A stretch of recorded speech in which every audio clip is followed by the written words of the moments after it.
Hello guys, welcome to this channel. My name is Chinedu and I'm going to tutor you guys on the topic that says how to create a new study timetable. Okay, so I'm gonna make an illustration or let me tell a story of what this thing entails.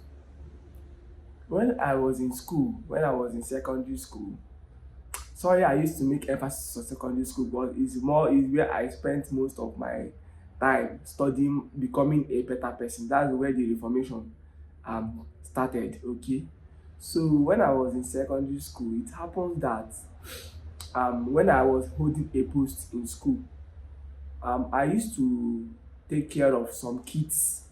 Let's say I used to do like a senior, they used to call it in school then my senior. Onye na-apa m, that is the way they call it in school, that in Igbo language.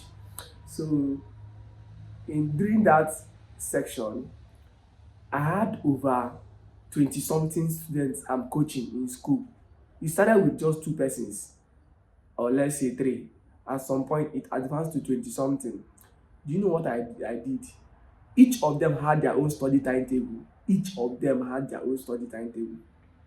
Okay, so what I did basically was I created one standard timetable for one person, then I duplicated it to as many as over 20 something students. So each point I see you walking down the axis, I'll be like, hello, you are supposed to read your mathematics by the time. What is happening? Why are you walking around? Senior, this one, they will complain. I'll be like, okay, go back to your seat and start reading your mathematics, because already what this person is reading is what the other person will also be reading. So it's just more of, if I come to one person, I'll be like, what do you have today? You'll be like, mathematics. So whenever I see the rest of the other 20 something students, I already know that what they are supposed to study at that time is mathematics. Okay, so that's how I did it.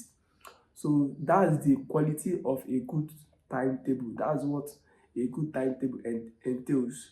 And if you have been following me on this channel, you will see that a lot of testimonies have come from those timetable I did. Let me shock you. When I entered university, a parent that I handled or I coached his son during school met me on the university and was like, so you're in this school? I said, yes, ma'am, I'm in this school. He said, okay, wonderful. Please, that timetable you did for my son in secondary school, can you do another one for him? Because he need help. Since I left the school and this and that and that and that, she complained bitterly. She said that, okay, at the end, she told her I should go and make a new timetable for the son. Then, even adding to that, that the son will come to the university and pay me a visit just for me to do that same trick I used on them while I was in school. Okay, so if you see the power of good timetable, it makes that student to be organized at each point in time. That student has something doing. Okay, so let's go to our lesson one for this topic. One is ask yourself the course you know pretty well and the ones you don't know. So if you are a student or if you are a parent, call your son, call your daughter, tell the child. If two of you want to write the timetable together, fine. So you as the parents, you ask the child, hello, which course are you good at? Are you good in mathematics? Are you good in English? Are you good in physics? Which one? Which one do you find convincing? Which one is more easier to learn? When the child will come out and say, okay, mommy, out of 9 courses or 9 subjects, I know economics very well, I know physics, then I know a little bit of chemistry. You note those things down, because those things will work hand in hand on you to create a good timetable for the kid. Okay, then ask the child or your spouse, hello, or you as a student, ask yourself, which course am I having difficulty? If I want to read it, it will be difficult for me to understand. Note those things down also. So the timetable subjects arrangement will be divided into two: the ones you know very well and the ones you don't know very well. So it will be in two sections. Okay, so that's where it's good. So our lesson 2 is courses that are easy to understand should come during busy hours, like mathematics. Okay, why the ones that are difficult will come during the less busy hours. Let me explain further. During school, when if you attended boarding school, you understand what I'm trying to say. Or during day school also understand this particular point I'm gonna make. So what does it stand? During school hours they have break time whereby they give you 30 minutes to go and buy your snacks and maybe ease your stress for the during the study. Okay, so what do you do? What do you do during that time? Maybe you are not the type that goes out, maybe you don't have any snacks to buy, you don't have enough cash on you. Okay, use the opportunity to study those courses that are easy to understand. For instance, mathematics is a calculative kind of course. Even if you are in a noise area, you can do plus and minus. Okay, it doesn't, the noise doesn't stop you from doing it. So while your coursemate or your classmate are with you making a hell of noise, you can still pen down your mathematics and do calculations. Physics also does it well, and the other one and others that you can comprehend easily even in noisy areas. Then another instance is maybe you have 9 courses to offer in a day. Out of 9, 2 teachers didn't attend school, maybe they are sick, so they were not able to meet up to school activities. So during that time you had free time, free period. That's what we call it. You have free period. Use the opportunity to go through those courses that are easy for you to understand, because during that free period student tends to make noise because they are on free period. They will tend to utilize it and start making noise. So while you are there, use your pen, take those courses that are easy for you to understand and pen those things down and study them. Okay, so that is for lesson 2. Then lesson 3, cut short your playing hours, or rather read overtime to cover unnecessary lapses. Let me explain. This lesson 3 that is talking about, for instance, maybe in your school you used to have game time. Yeah, maybe you used to have game time 3 times or every day. Maybe some students used to have game time every evening. They have exercise, they do exercise before they after their school activities. In the evening time between 4 to 6, they will play football and the rest of and have fun. Okay, while some schools used to do it, they will first of all play football to exercise their brain so that it will be eager to learn. They will go back to the hostel, take their bed and prepare for school. There are some people that maybe the whites are more of doing those things. I don't know, I'm just making instances depending on the way the school is structured. Okay, so what happens there is that those playing times, maybe you know that you still have a lot of work to do in your academic pursuits. Why not you divide those playing time? Maybe you have 6 times you play in a week. Why can't you pick 3 and play during the 3 and use the other 3 to study more? Okay, let me make another instances. During your lights out, there's if you went to boarding school, there's what they call lights out. Lights out is 10 o'clock, depending on your school. My school was 10 o'clock. So once it's 10 o'clock, 9:30 is actually there. You have to move from the classroom block to the hostel, which with interval of 30 minutes, making it 10 o'clock. 10 o'clock light, official light out. So during light out, maybe students will be busy trying to make their golden morn, their fast food, and know how to eat it and enjoy themselves and laugh a little bit before they go to bed. Just give them time. Once it's 11 o'clock, 11:30, most of them have gone to bed. You wake up, on your lantern. If your school doesn't have constant power supply, on your lantern, start reading. Read from that time to, let's say, 12 o'clock, 11 to 12. Read to, so those things now will cut short those times you devote on playing around or giving sleep all the time you need.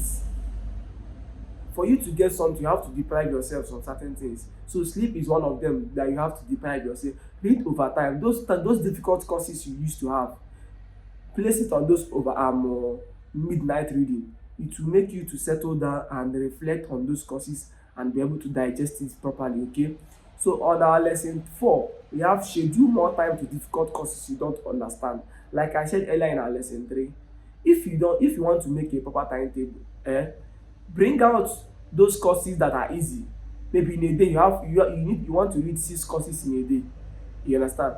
Two courses. Let me use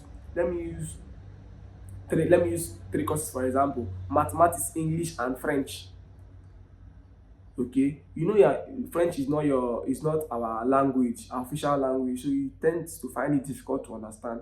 So if you want to organize that 6 courses in a day, what you do is that maybe mathematics and English is you are easy, you are good in those things. Okay, so you position them between, let's say, let me use time differences to make you understand.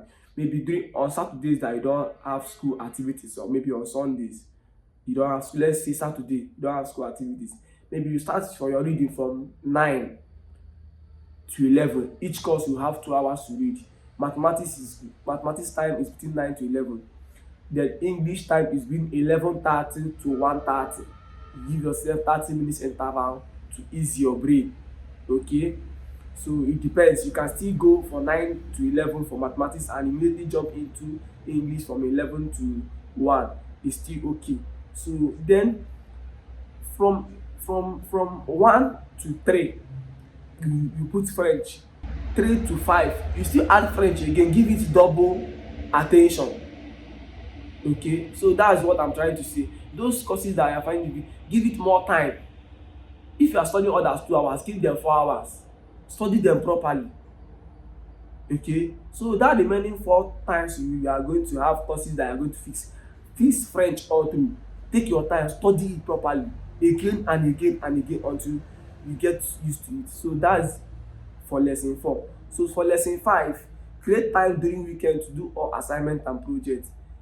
While you are busy reading and scheduling your timetable, okay, the way it will work for you during weekends, don't continue reading. Create out time that you are going to do all your assignment that you are given to you, that were given to you throughout the week, both the assignment and the project and whatsoever.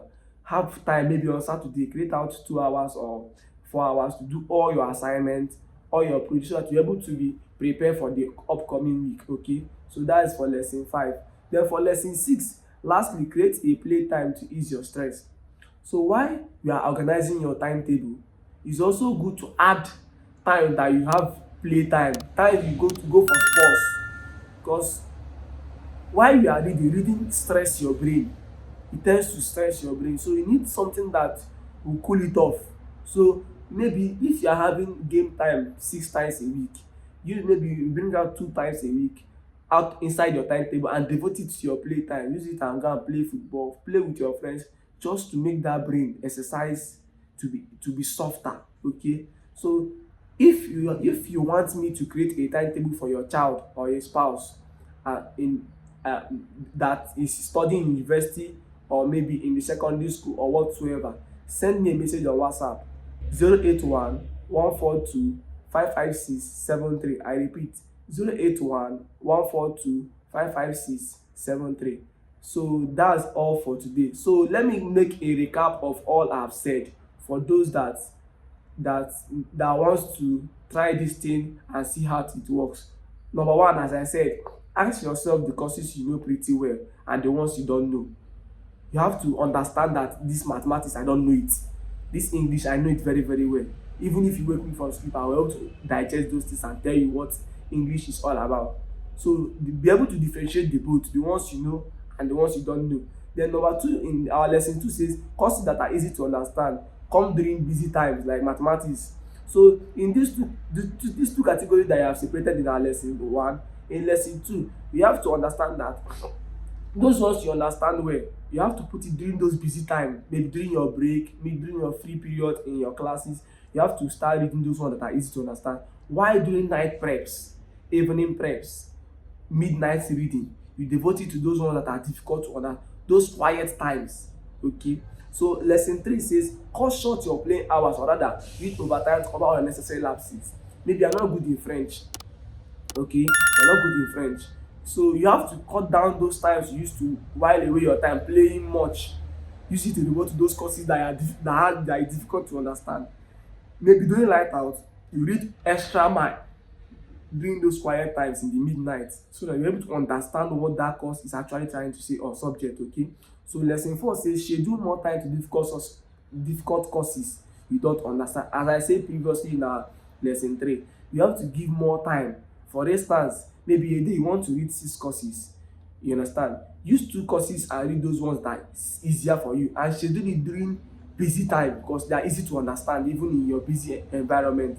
Then use the other four spaces that are going to include the other 4 courses and add more of the courses that are difficult to understand.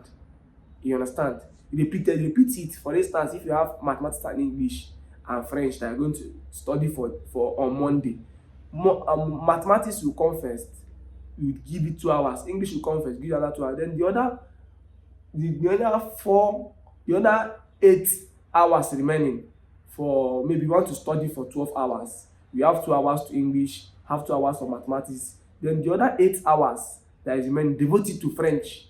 Study it over and over again to make you to cover those lapses and be able to stabilize well during your study. Okay. Then our lesson 5 say create time during your weekends to do all assignments and projects.